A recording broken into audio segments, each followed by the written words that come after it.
Assalamualaikum warahmatullahi wabarakatuh. Halo kakak, ketemu lagi dengan saya Wulan di akuntansi dasar di sesi yang ketiga ya, persamaan akuntansi. Sebelum kita nanti masuk ke persamaan akuntansi, tentu saja kita harus tahu dulu dong apa saja yang ada di dalam persamaan akuntansi. Itu yaitu ada aset, kemudian harta, utang, dan lain-lain.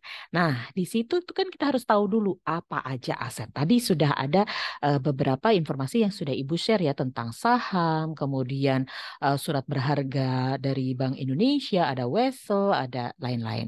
Nah, selain itu, silakan di sini teman-teman bisa lanjutkan juga untuk tahu apa saja jenis surat berharga atau yang termasuk dengan aset gitu.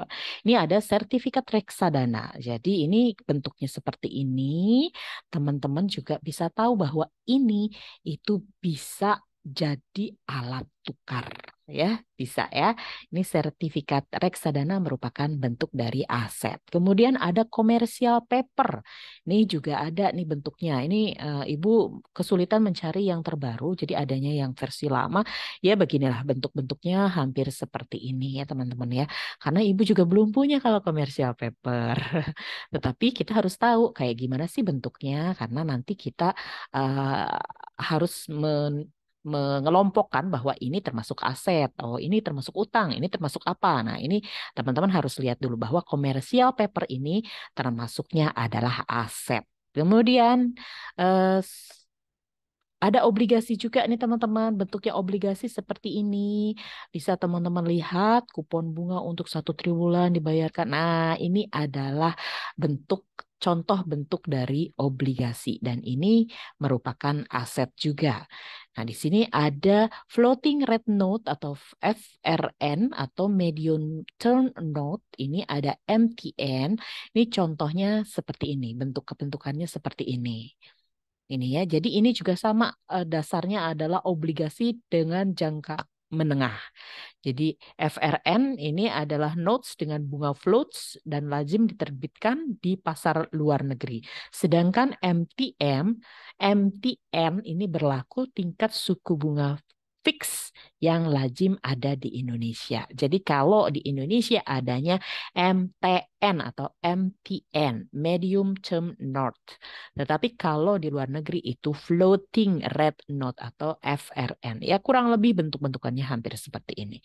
Kemudian ada juga yang disebut dengan waran. Waran atau stok waran ini didefinisikan sebagai sertifikat untuk membuktikan kepemilikan hak untuk membeli saham dalam jumlah, waktu, dan harga tertentu.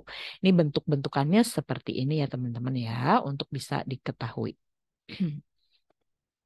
Syukur-syukur nanti kita punya ya. Nah, ini Ibu sharing lagi ada jenis surat berharga lain yang disebut dengan Bill of Lading atau BL. Jadi Ibu cerita dulu Ibu sebelum bekerja pindah ke Cilacap, itu Ibu sempat bekerja di perusahaan multinasional namanya Maersk Line. Ini adalah perusahaan multinasional yang pusatnya ada di Denmark. Ini mereka punya kapal besar untuk mengangkut kargo untuk ekspor impor ya. Nah, ini kalau untuk nukerin barang-barangnya kargo di apa itu namanya di dermaga gitu, itu mereka pakainya BL kayak gini. Jadi pakai dokumen. Nah, ini dokumennya ini ada yang harus ditebus dulu sama mereka, baru bisa mereka nanti pakai untuk ngambil dokumen di dermaga. Seperti itu. Jadi bukan pakai uang langsung dibuat tebusan gitu, enggak, pakai dokumen dulu. Jadi dokumennya ini namanya adalah Bill of Lading. Biasanya di sini tuh ada kepada PT-nya apa, kemudian ada berapa kontainernya, ukuran kontainernya berapa, terus isinya apa. Biasanya juga ada ini nomornya. Kemudian di sini nanti di belakang-belakangnya tuh ada beberapa halaman, ada salinan, yang salinan satu untuk nebus apa, yang satu yang aslinya untuk apa. Itu tuh nanti lebih detail lagi. Ini sama aja dengan duit gitu. Jadi dengan bawanya kertas ini, kalau kertas ini hilang ya udah wassalamualaikum itu kurirnya gitu. Karena ini artinya duit gitu. Untuk bisa nebus ngambil barang di dermaga gitu, itu harus ada ininya dulu, ada BL, ada dokumennya dulu. Baru nanti barang-barang yang ada di dermaga itu bisa dipindahkan melalui mobil kontainer ya. Kalau nggak ada ini nanti ketahan gitu. Nanti kalau kelamaan ketahan nanti biasanya itu isi kontainernya itu bisa dilelang. Kalau nggak ditebus-tebus dalam berapa waktu. Tapi kalau ditebusnya melebihi waktu, biasanya nanti ada kena denda. Ada jangka waktunya, jadi berapa hari gitu boleh di dermaga. Tetapi kalau lebih dari waktu itu nanti ada dendanya gitu. Nanti kalau nggak diambil-ambil dalam waktu berapa lama itu nanti bisa dilelang isi kargonya gitu, nggak dibalikin. Makanya itu berharga banget itu kertasnya. Kemudian ini juga ada jenis-jenis aset yang tadi ada aset-aset lancar dan ini aset yang tidak lancar. Aset yang tidak lancar itu artinya apa? Biasanya ini asetnya itu usianya itu lebih dari 1 tahun. Contoh jadi aset yang tidak lancar itu juga dibagi menjadi 3 lagi. Ada aset tetap, aset tidak berwujud, dan aset jangka panjang. Jadi kalau yang tadi aset lancar itu kan kayak persediaan, kemudian perlengkapan yang benar-benar itu umurnya itu cuman pendek gitu 1 tahun. Tetapi kalau yang di sini aset tetap itu aset-aset yang benar-benar susah untuk dilikuidkan, lama ya prosesnya penjualannya lama. Jadi kayak tanah, kemudian mesin, gedung, kendaraan itu aset, tetapi ini aset tetap alias aset yang memang tidak mudah untuk dicairkan dijadikan uang gitu. Kalaupun dijual gitu masih perlu waktu, nggak langsung ting ting ting langsung jadi duit gitu ya. Nah, kemudian ada juga aset yang tidak berwujud. Tadi kemudian ada investasi jangka panjang. Nih, kemudian teman-teman bisa dilihat di sini ada equipment ya, equipment dan juga perlengkapan atau supplies. Ini merupakan aset yang menjadi harta perusahaan. Nah, kalau yang disebut dengan peralatan itu baik besar ataupun kecil, itu adalah peralatan yang memang merupakan aktiva atau aset perusahaan yang bisa saja dijual kembali dan bisa saja menghasilkan pendapatan. Peralatan besar ini harus disusutkan. Contohnya apa? Alat-alat mesin, komputer, kendaraan. Ini termasuk peralatan. Itu kalau yang peralatan besar ya, kalau kayak komputer, mesin, kendaraan gitu, itu besar. Tetapi kalau peralatan yang kecil tuh kayak yang untuk yang menyertainya ya, yang kayak obeng lah, stapler lah, gunting lah dan segala macam. Itu kan nggak bisa aja dijual, tetapi sih jarang ya kalau yang peralatan kecil. Tetapi kalau peralatan besar ini bisa dijual gitu. Ini cara menghitungnya nanti tinggal berapa stoknya atau gimana itu nanti ada penyusutan kalau yang untuk besar, kalau yang untuk kecil tuh nanti ada juga yang stok opnam namanya. Kemudian kalau perlengkapan nih, perlengkapan ini ternyata harta juga gitu.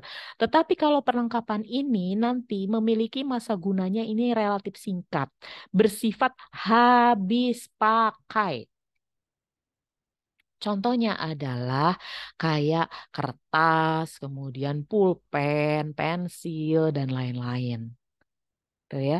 Nah, ini yang masuk ke beban perlengkapan itu apa saja? Ini nanti ada juga selain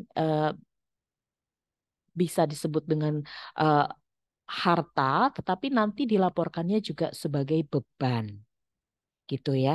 Kenapa? Karena habis pakai hartanya nggak seperti aset lah, nggak seperti aset, nggak seperti peralatan. Peralatan itu nanti kan kalau udah uzur gitu komputernya kita bisa jual, kita bisa jadikan lagi duit gitu. Tapi kalau perlengkapan itu sesuatu yang habis gitu. Makanya itu nanti kenapa nanti ada hubungannya dengan beban gitu ya.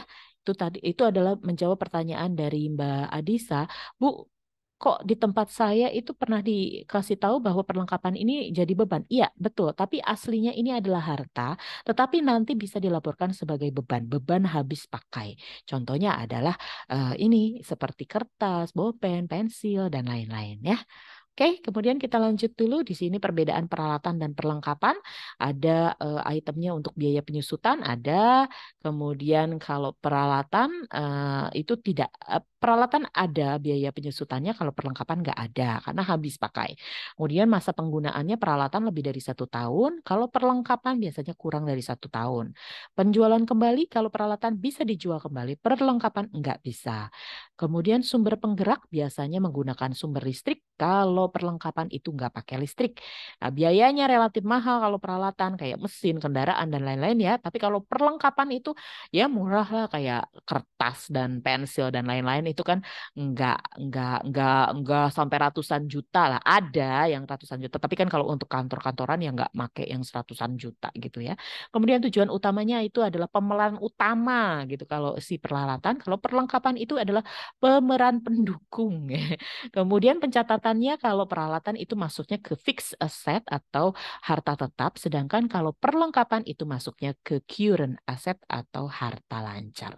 Oke, sekian dulu ya Kakak informasi dari Ibu tentang bedanya peralatan dan perlengkapan. Ini ada di persamaan akuntansi. Oke, saya tutup dulu. Sampai ketemu di part yang ketiga.